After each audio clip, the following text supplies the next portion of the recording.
Guys, അപ്പോൾ ഇന്നത്തെ സംഭവം എന്താണെന്നല്ലേ?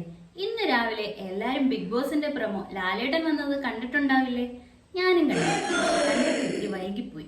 രാവിലെ 7 മണിക്ക് എന്തോ ആണ് പ്രൊമോ ഇട്ടത്. എല്ലാരും കണ്ടിട്ടുണ്ടാവും എന്നാണ് എൻ്റെ ഒരു വിശ്വാസം. അതെ, എല്ലാരും ജോലിക്കൊക്കെ പോകും, ജോലിക്കും സ്കൂളിലും ഒക്കെ പോകുന്നതിന്റെ തിരക്കിലാണോ എന്ന് എനിക്ക് അറിയത്തില്ല. പക്ഷെ ഞാൻ കണ്ടു. ഞാൻ ഇപ്പോഴാണ് കണ്ടത്.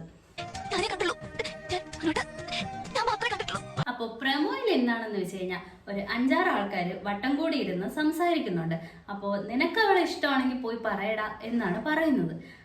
അപ്പോൾ ലാലേട്ടൻ ബാക്കിൽ നിന്ന് വന്നിട്ട് പറയുന്നുണ്ട്, എന്താണ് പരദൂഷണം കാർഡ്. അതെന്ത് കാർഡാണെന്ന് എനിക്ക് മനസ്സിലായിട്ടില്ല. നിങ്ങൾക്ക് മനസ്സിലായോ? പരദൂഷണം കാർഡ് ഇവിടെ എടുക്കണ്ടെന്നാണ് ലാലേട്ടൻ അതിൽ പറയുന്നത്. എന്താണ് ഉദ്ദേശിച്ചത്?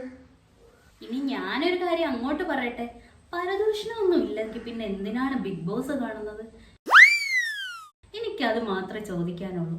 ലാലേട്ടാ, ഇതിത്തിരി കടന്നകളി ആയിപ്പോയില്ലേ? വ്യൂവേഴ്സ് കുറയും, അത്രേ എനിക്ക് പറയാനുള്ളൂ. കാരണം നമ്മൾ എന്തിനാണ് മലയാളികളുടെ സ്വീകരണ മുറിയിൽ ബിഗ് ബോസ് പോലെ ഒരു പരിപാടി ഇത്ര പെട്ടെന്ന് മലയാളികൾക്ക് ആകർഷിക്കപ്പെടാനുള്ള കാരണം എന്താണ്? അതായത് മലയാളികൾക്ക്, പ്രത്യേകിച്ച് കേരളത്തിനകത്തുള്ള ആൾക്കാർക്ക് എന്താണ്, അതായത് കേരളത്തിനകത്ത് എന്ന് ഞാൻ ഉദ്ദേശിച്ചത് പുറത്ത് ഉള്ള മലയാളികളും ഉണ്ടല്ലോ.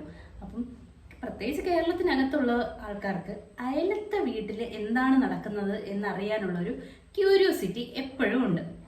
ആ ഒരു ക്യൂരിയോസിറ്റി ഉള്ളതുകൊണ്ടാണ് ബിഗ് ബോസ് പോലൊരു പരിപാടി ഇത്ര പെട്ടെന്ന് വളർന്ന് പന്തലിച്ച് ഇങ്ങനെ ആയത്.